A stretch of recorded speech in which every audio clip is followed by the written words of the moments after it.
Today I am going to talk to you guys about most of the time when parents they come to me that the child has a diagnosis of autism or sensory processing disorder or other developmental delays, that the child does not make eye contact. And mostly we know children with autism, that's the biggest that's a very big factor, that they don't make eye contact. And so there is something I would like to tell you, give you some advice today. First of all, I am going to tell you something what I would like you to do. Then in the second part of video next week, I am going to tell you what can be done to improve their eye contact. There are some exercises. First of all, we need to understand when a child is not making eye contact, what else is going on.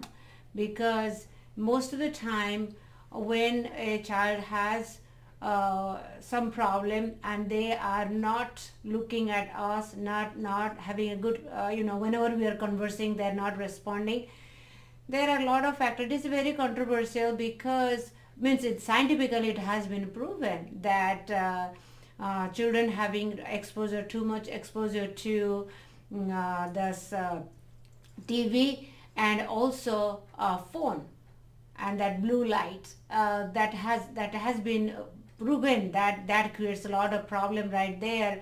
And the children have attention deficit disorder, and also along with that in the older age, not older means I'm talking about as we get older, when teenager and young adulthood, it just goes on and on, that leads to depression, many other factors, but I'm talking about kids right now. So we need to do the right thing, then they're not going to have problem later. So when I'm talking about eye contact, most of the time these children, when they are having not able to, like whenever we are calling their name and they are not responding, so what happens most of the time, but they do respond to if we are giving a phone, if the TV is on. Most of the time they are really fascinated with the phone.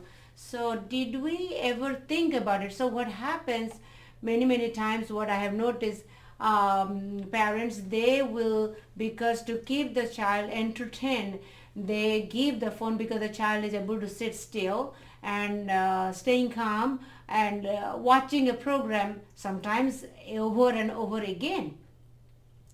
But did you ever think about that when the child is sitting calm and watching the phone or watching a TV show, that what goes on? That whenever the child is off, they are going to run all over the place and they are being very active. What goes on? Because you believe it or not, this is something has been proven, and scientifically this is something you need to understand, that acts like as a stimulant. Because the constantly there is whenever you are watching TV or you are looking at phone, doing something at night, and you go close your eyes, what do? When you close your eyes, you remember that everything you have seen, it repeats in your mind. And the thing is, and whenever you're looking at the screen, if a child is looking at you, it is not that exciting, because it's not changing colors, it's not moving constantly. We are, even though there is some movement, that is like nothing in comparison to if the child is on the phone watching a program or watching TV.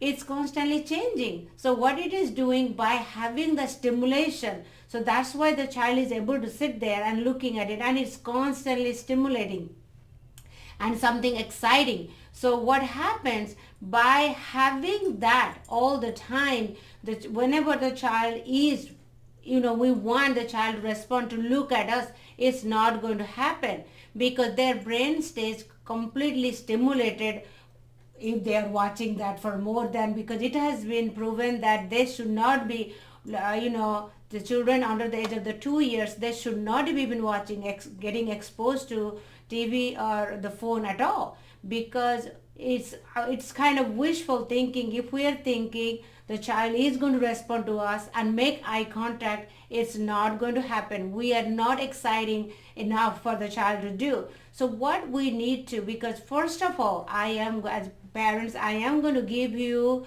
something to do. Then I am going to, in my next video, I'm going to tell you what else you can do so that you can connect to your child. It is not if and but, it is 100% is going to happen. I see this again and again every time parents, they follow. They definitely, because I see 1.5-year-old, they travel 2 hours to come to see me, and these both the kids, both the twins, they were having hard time. They had no eye contact with the parents, and TB, because to entertain the parents, they do not know what to do. The TV all the time it was on, and the phone they were watching whenever they're traveling. They're giving the phone to them to entertain. Mom did listen, and they have completely stopped. It's just mind blowing how quickly things got changed, how quickly they're making eye contact. Because the thing is, I know the child is used to, they're going to throw temper tantrum, and it's hard for parents. You might have younger children, older children. I know there are a lot of things going on, but you can do it. But first of all, you want your child to connect to you. That is what you want. So if you want that, then this we need to do first. First of all, you need to figure out how much your child is on the phone or in front of TV. These educational programs are also not good because they repeat again and again. And not only that, the color, the changing things, it is happening. It is not as now, no matter what age group, it is not good, because that is again stimulating, and that is actually so much exciting for the child looking at you. That is nothing interesting. It's not going to happen. That's why they are more interested constantly when you see the kids there. And not only that, this produces that electromagnetic field, and that the child is more interested to, gets more attracted to. And also another thing we need to understand, we all know, being an adult, how often, how quickly we want to pull out our phone to look at it. If we are going for a dinner, we are going for lunch, we are having, we cannot stay without it.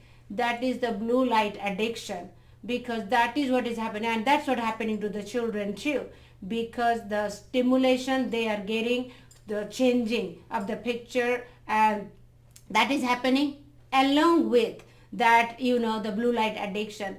All these are creating a lot of trouble, that the child is not going to make eye contact and will just try to run away when you are calling your name. And not only that, another very, very important thing, when you shut down everything and there is nothing going on, your child will start responding, because sometimes we don't realize too much is going on.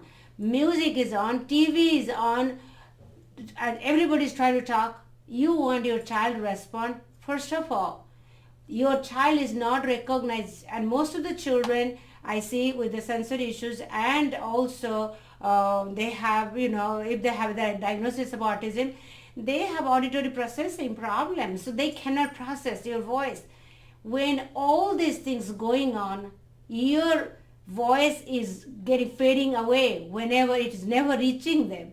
So they need to recognize. Most of the time they don't even know their name, because even though you are calling their name with so much background noise, it is not reaching them. So they are not able to recognize their name. So we need to, first of all, we need to work with that, because you might be calling them, they do not know. So turn off all the background noise and then start communicating and start talking to the child. You will see their response will be, I have seen it again and again, and 100% time. I'm not going to say 75% time or 85%. 100% of the time, the response. Still, I have to see a single child whose eye contact has not improved by stopping all this background noise and starting to communicate. Then after that, after you stop that, you make a habit, you start connecting, then I am going to give you another very good trick.